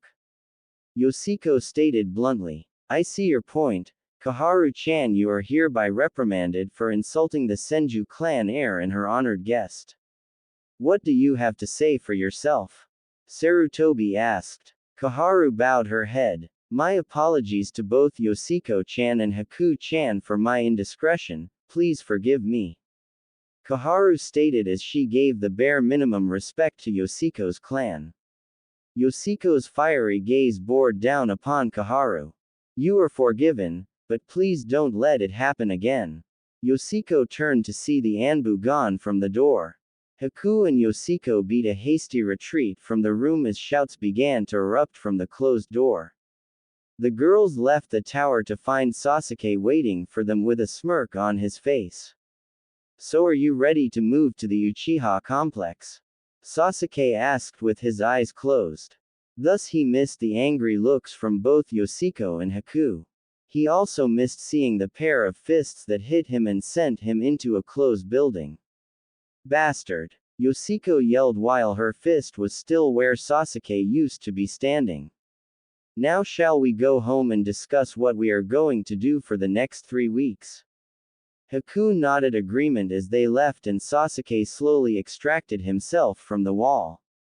The next 3 weeks were spent both training and following a certain blonde. There was also an additional member added to the Senju household, Isaribi. She had come to the village stating that she needed healing from the legendary Sannin. The guards directed her to the hospital, but Yoshiko and Haku intercepted her before she arrived at the hospital. Yoshiko took Isaribi aside to discuss the fact that Haku was the other individual that the fox had mentioned. Isaribi was happy to meet Haku and the 3 girls became fast friends.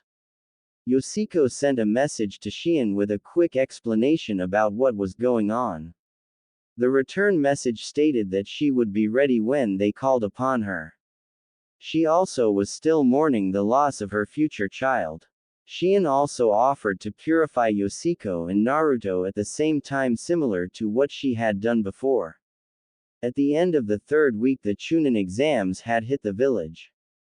Yoshiko and Haku had been asked to sit in on the second part of the exam to help the medics with dealing with the injured from the test, and Isaribi had come along to watch with the 2 other girls. Hinata had not seemed to have yet assimilated her older self as of yet, so they kept her at a distance, not wanting to affect how things played out. The tests continued as they had before, with Sasuke beating the traitor Yoroi. Shino easily defeated Zaku. Kankuro defeated Tsurugi. Sakura and Ino knocked each other out. Temari beat Tenten. Shikamaru beat Kin. Naruto beat Kiba, and Hinata showed her concern for him by giving him a small jar of healing balm yet again. Hinata lost badly to Neji, who earning the ire of Naruto, Yoshiko, Haku, and Isaribi. Naruto had been so moved during the match that he basically took a blood oath to avenge Hinata. Yoshiko was able to repair more damage than the medics had before, and Yoshiko figured she would recover faster this time. Gaara devastated Lee, but Yoshiko was able to assist Lee more quickly than last time. She was able to make sure his injuries were not as severe. And in the final match, Dosu knocked Shoji for a loop. With the selection of opponents for the 3rd round, the intrepid female trio kept an eye on Naruto from a distance. Yoshiko also kept an eye on both Lee and Hinata at the hospital. Kurenai encountered the trio on their way home from watching Naruto chasing Jiraiya and tricking him into training Naruto. Yoshiko Haim, may I have a word with you? Kurenai asked as Yoshiko nodded. Haku and Isaribi both headed back to the Senju complex. What can I do for you, Kurenai-san? Yoshiko responded. I would like to thank you for your help with Hinata-chan. She is like a daughter to me. Kurenai explained. It was my pleasure. I just hope Naruto-kun can remove that stick that is up Neji's butt. Yoshiko exclaimed. Kurenai chuckled. I also have to ask you what your intentions are towards Naruto. I have watched you 3 follow him on several occasions. Yoshiko blushed. I already know that Hinata-san likes Naruto-kun. I was just waiting for a time where I could discuss it with Hinata-san. I know she is incurably shy. I assure you I will not move on Naruto-kun without talking with Hinata-san. She could even join us in following Naruto-kun. It is great for increasing stealth and stamina when trying to keep up with him.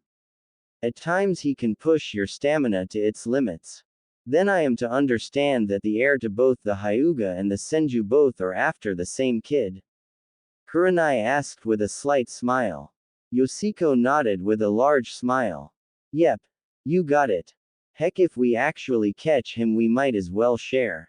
He does know the shadow clone jutsu, by the way. Kurenai blushed at the implications of Yoshiko's statement. You are already planning a life with him. He is only 12. So, I am only 14, as is Haku-chan, Isaribi-chan and Hinata-chan are both also 12. I say we can share. If we also split the bills he will not go broke taking all of us out on dates. Yoshiko said with a smirk. Kurenai's jaw dropped. Here the heir to the Senju clan had just expressed the same desire to be with Naruto that Hinata had also implied her affection toward the blonde several months earlier. If you girls actually do catch him, what do you plan on doing? Kurenai asked, not sure if she wanted to know the answer. Let me think. Yoshiko took a thinking pose. Well, for the first thing I want Naruto-kun to help me rebuild the Senju clan. Yoshiko smirked as Kurenai's jaw again dropped. Just kidding, that is for much later. I know for sure that Haku-chan and Isaribi-chan both want to help Naruto-kun re-establish the Uzumaki clan. With Naruto-kun at the head of both clans, we could help make sure he became the Hokage. With Hinata-chan we would then have the Hyuga backing him also. Yoshiko happily answered. Kurenai was surprised at the thought-out ending that Yoshiko had come up with. When are you girls going to pursue Naruto? Yoshiko smirked. Who says we are not pursuing him now? When Kurenai's jaw again dropped, Yoshiko laughed. We have agreed not to bother Naruto-kun until after the Chunin exams. If Hinata-chan wishes to pursue him also, we welcome her.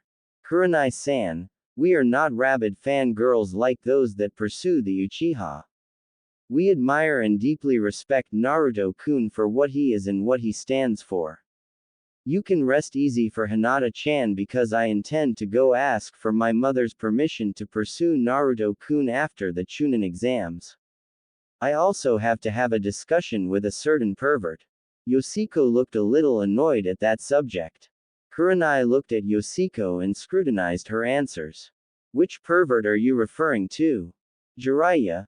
Of course, I have a personal matter to discuss with that old fart, but it can wait until he is done training Naruto-kun. I would also like to ask you a favor if I could. Yoshiko's pose turned to desperation. I am afraid the council will try to make it so that Naruto-kun can't marry anyone. This would devastate our entire group. Can you talk to the Hokage-sama about making sure the council does not pull a fast one on Naruto-kun? I am also worried that they may also not allow him to become Chunin even if he turns out to be qualified. I would marry him no matter what, even if I had to drag him off to the fire daimyo, myself, to do the ceremony. Yoshiko stated with a smile. You really do like him that much? Kurenai honesty asked. Yes, and more. Yoshiko insisted with a blush. Then why are you willing to share him? Kurenai interrogated. Naruto-kun is special, he also needs more attention than I am able to give. I have observed over time that he needs connections and I want to give him one with me, as do the other girls. I do not want to deny those that have genuine feelings to be with him. I have also observed how he has been treated and I am appalled by it. The way they treat him is like he either has the plague or he has done something unforgivable, and that is just not right. He is bright, cheery and has a great attitude. There is also more to him than meets the eye. Yoshiko stated almost as if she knew something that others might not. Kurenai put up her hands in surrender. Okay, you win. I will talk to the Hokage about what the council might do. Do you want me to talk to Hinata-chan? No, she has seen us. She will either come to us on her own or end up competing with us. Either way, it is a win-win for all of us.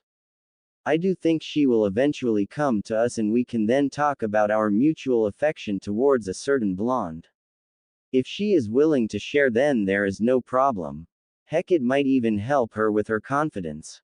Yoshiko remarked. Kurenai bowed her head. As you wish, Yoshiko-hime. I will talk to the Hokage about Naruto and leave the matter of Hinata-chan up to you.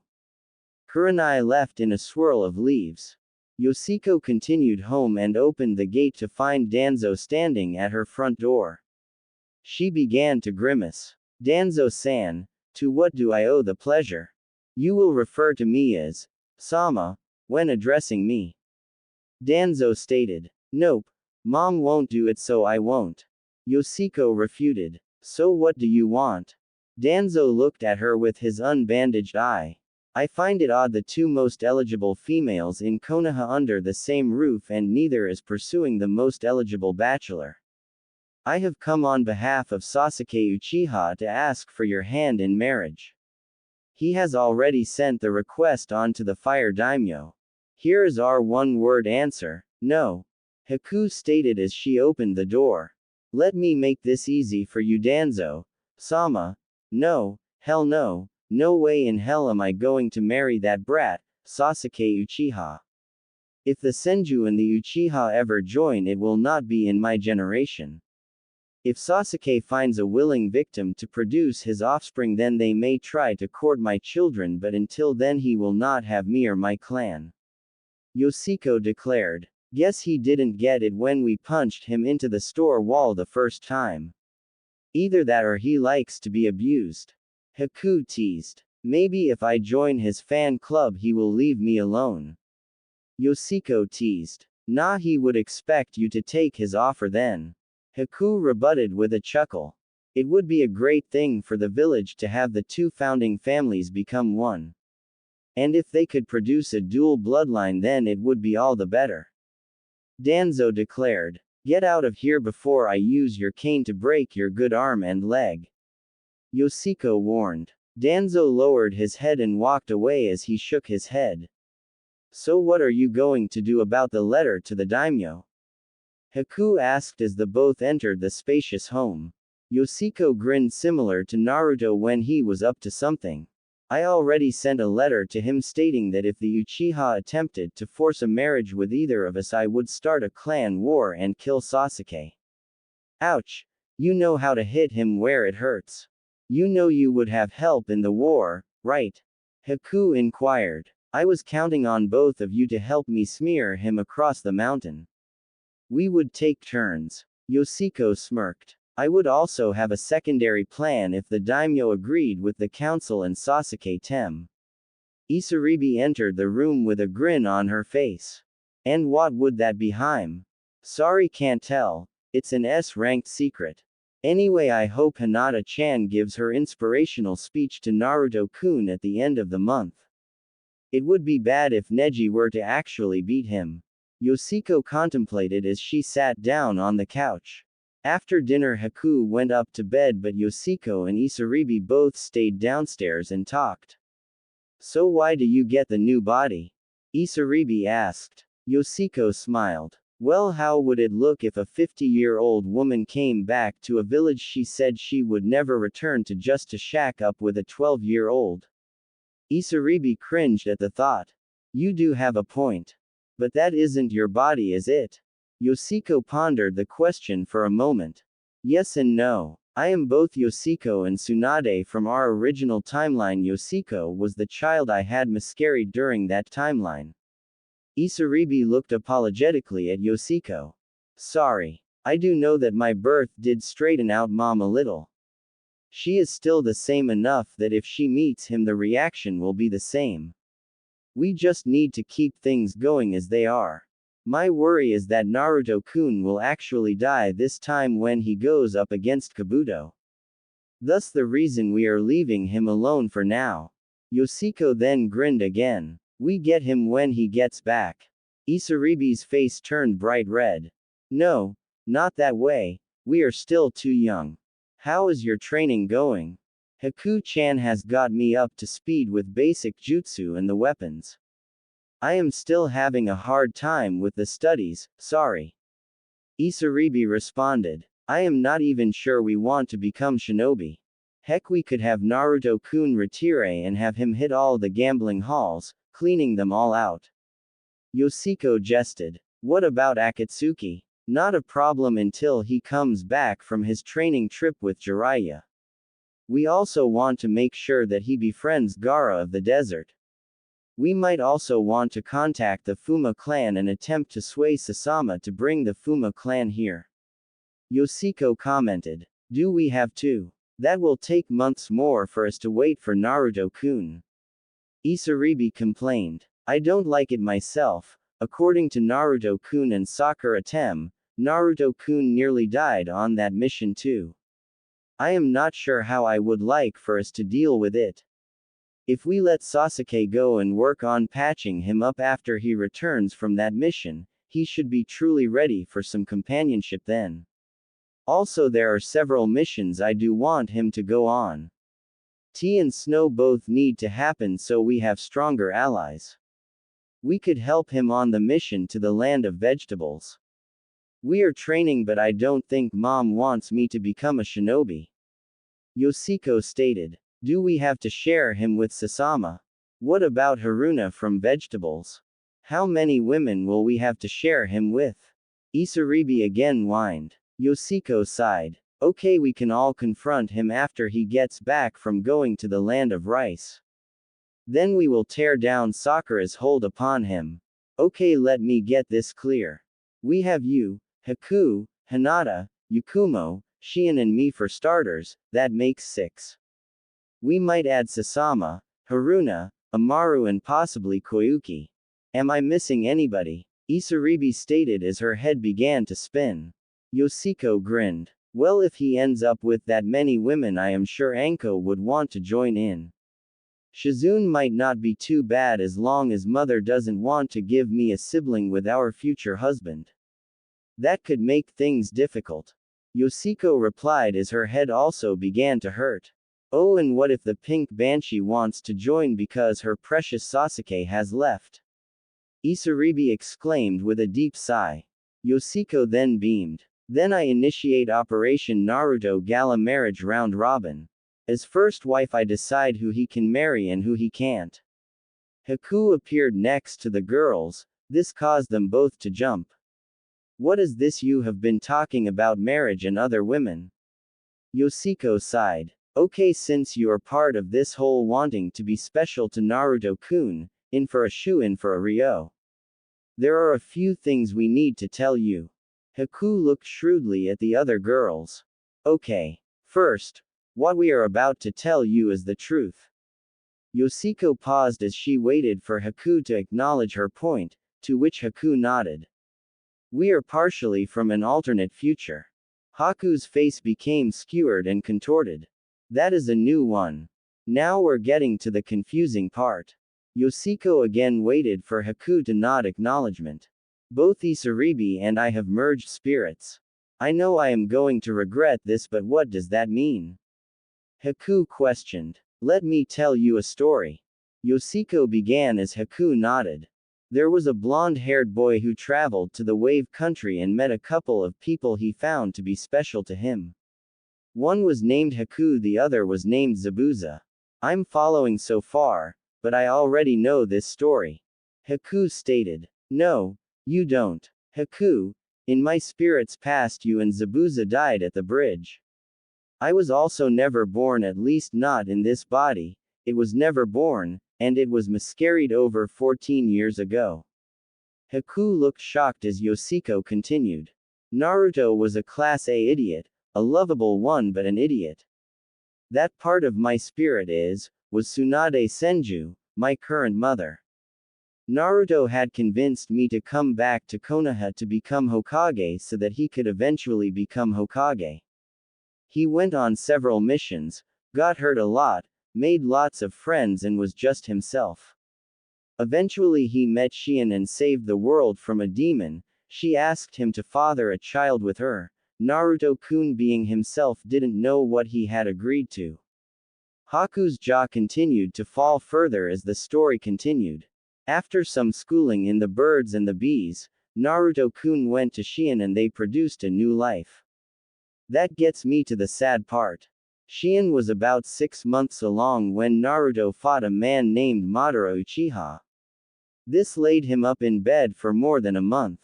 Yoshiko began to cry as she continued. Yakumo Kurama, who you haven't met yet, Hinata Hyuga, Isaribi and myself were arguing on the finer points of who wanted Naruto-kun for their groom, but that was never destined to happen. The council had forbid him to marry anyone just before I had returned to take up the mantle of Hokage. Yoshiko stopped as she began to sob uncontrollably. Isaribi wrapped Yoshiko into a gentle hug. Haku noticed tears also streaming from Isaribi's eyes, but she also saw anger and hatred in them. You seen Sakura Tem helped Sasuke Tem to kill Naruto-kun, Shion-chan, and their unborn baby. Naruto's last act alive was to release the Kyuubi upon Sasuke and Sakura. Haku began to cry at this point. You see, Sasuke had told the village Naruto-kun's secret. He also proclaimed that by killing Naruto he was saving the village from the Kyuubi and any possible offspring he was going to have. The Kyuubi appeared and told a different tale where the Uchiha were going to betray the village. The Kyuubi went on a selective rampage, as it killed all those who had ever hurt Naruto-kun. Yoshiko had composed herself to a certain extent. The Kyuubi offered us a choice to either let him die right there or we could get Naruto-kun back. Being selfish, we took the deal to get Naruto-kun back. I don't get it, there must have been a cost to bringing you back. Haku pointed out. You see, Kyuubi didn't want to die and the Shinigami offered all of us the deal. You see, the Kyuubi was to give up most of its power and we gave a small portion of our souls for this. In return we were taken back in time and put into our own bodies, well, except for me. I was put into my unborn child that I had miscarried. Part of my soul powered life for me to have enough strength. There was also another catch. I also became a Jinchuriki like Naruto-kun. I hold the baby kid of the Kyuubi within me. This was enough for me to survive and be born. It also helped pull my bloodline to the surface. My mother and Auntie Shizune noticed the seal on my stomach when I was born. Jiraiya checked it out after Naruto-kun had the Kyuubi sealed within him. Thanks to the Tsunade partial soul and the fox kid in me, I know quite a bit. Like my father is Jiraiya, he is also Naruto-kun's godfather. Dad's comment on my seal, this one is better than Minato's by a long shot. I also know that if Naruto-kun dies, then all of us die, Isaribi, Hinata, Yukumo, Shion and I. We are tied to him by a bond from the Shinigami. I don't know if you are linked to or not, Haku-chan, but the Shinigami wanted you to join us with Naruto-kun. The Kyuubi wants for Naruto kill Sasuke but is being patient. I figure about 3 days before the Chunin exams Naruto-kun will contact the Kyuubi and be able to access that power directly. Yoshiko took a deep breath as she continued to try to compose herself to no avail. So you love him and are tied to him by fate? Haku asked. Yes and no. The only fate we have to worry about is that we do not upset the timeline too much or we do not know what will happen. Also, I must be Naruto-kun's first mate or again we all die. Yoshiko added. Why? Isaribi growled in disappointment. I don't know, that's just the message I received from both Aki and Kyuubi. I believe it will help with the purification process Shion will perform on us when she gets her turn with Naruto-kun. My guess is that I need to be present at that time. Yoshiko added. So you get firsts in a double team. Not fair. Isaribi huffed in mock pouting. Haku chuckled lightly, catching the attention of the arguing girls. What? Both asked in unison. Well, if what I believe is true about the shadow clones. Haku left a pregnant pause, as both girls moved closer as if that would cause Haku to talk. Yoshino could have firsts, and then we all could have seconds. Haku stated as she bit her nail in a seductive pose and blushed profusely. Both girls fell back on the couch with stupid grins on their faces. Why didn't we think about that? Yoshiko added, nearly wanting to kick herself. Oh, I also wanted to tell you both the reason why I have been having you both train so hard. The day of the Chunin exam finals, Sound and Sand villages will be invading. I can summon slugs and Naruto-kun will be able to summon toads, specifically Gamabunta and Gamakichi on that day. We can approach Naruto-kun after he gets back from his mission to find the Sound village in Rice Country. I will work with Aunt Shizune to make sure he goes on the right missions. After that mission we can work on attempting to date him. He might be at first resistant to it, but we will be able to wear him down, the big problem is getting my mother to agree to the marriages. I know I want to have children as does Hinata-chan and you girls, along with Yakumo and Shion. The others will have to wait until he is 17. I do have more information but I don't think they are ready for it. Yoshiko thought to herself. You were right, Kit. How are my child and my cantainer's first mate doing? Kyuubi's voice echoed in her mind. Fine. Yoshiko-chan has some neat dreams. Aki commented as Yoshiko blushed profusely and huffed mentally. My kid has informed me of your plan and I agree with it. I will do everything I can to make sure it happens. I will attempt to steer him to the training grounds on exam day, you just make sure Hinata is there. Also I say you try to accompany them on the mission to Rice so you can help the girl who tried to kill Naruto-kun with the chakra strings. Kyuubi ordered kindly. Again, why are you guys being so nice? I thought you were demons. Yoshiko inquired. Kyuubi chuckled. It is in our best interests to be nice, and you have the Shinigami on your side. So being nice is basically a requirement. Also that person will help sway the Fuma clan along with having Sasama married to Naruto-kun. Yoshiko's only response was, oh. Yoshiko's eyes returned to normal as they had been glazed over for a couple minutes.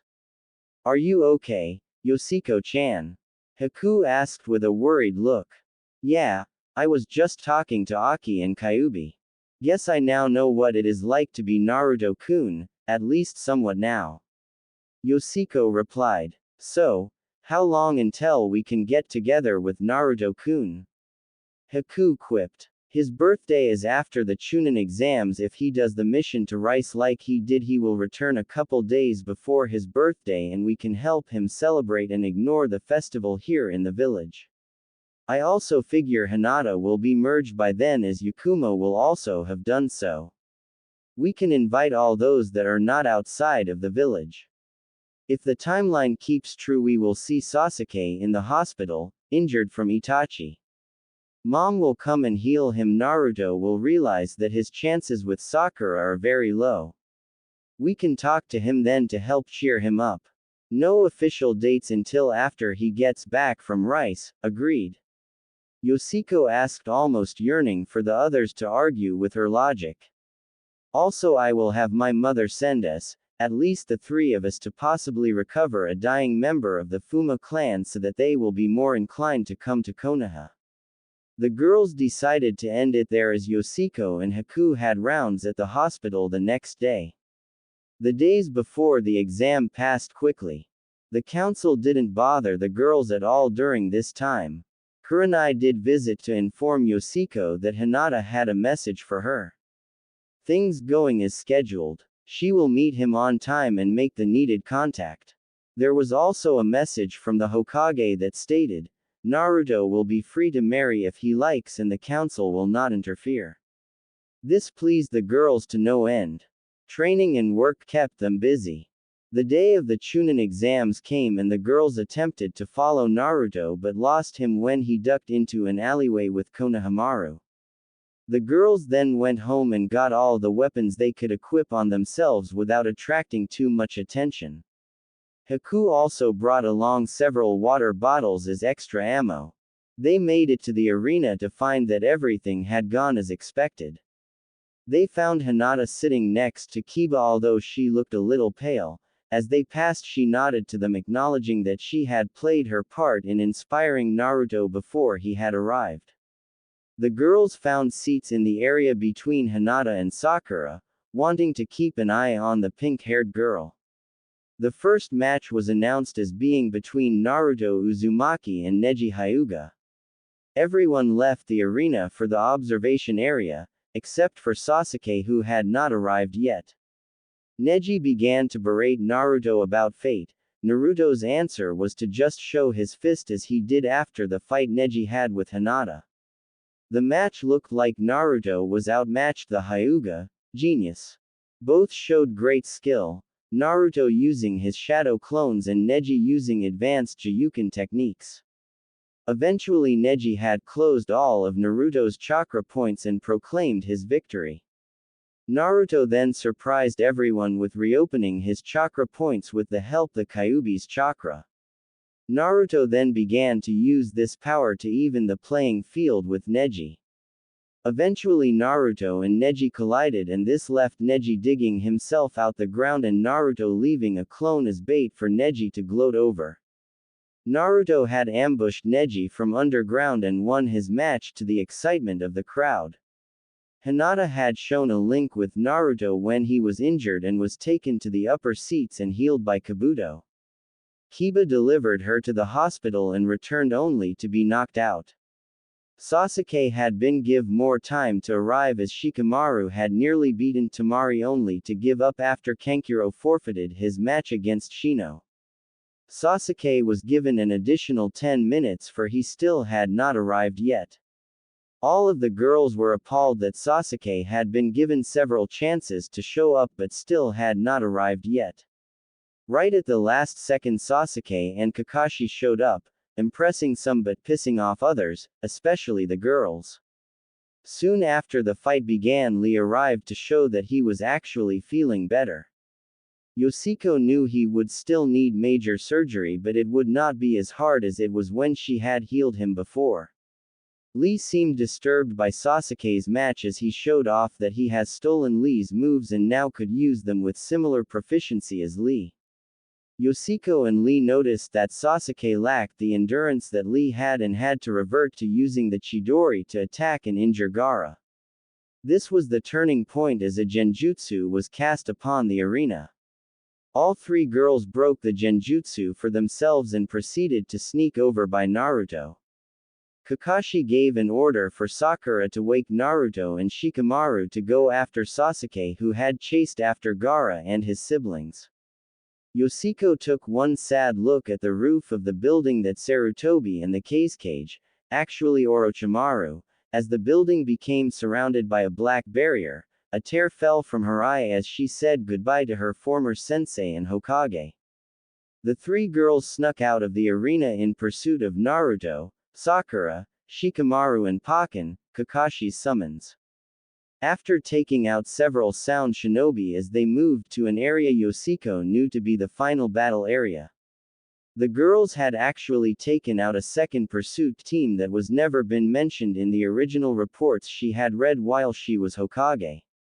They watched from afar as Sasuke got his butt handed to him by Gaara, and then they saw how Naruto had saved him from imminent death.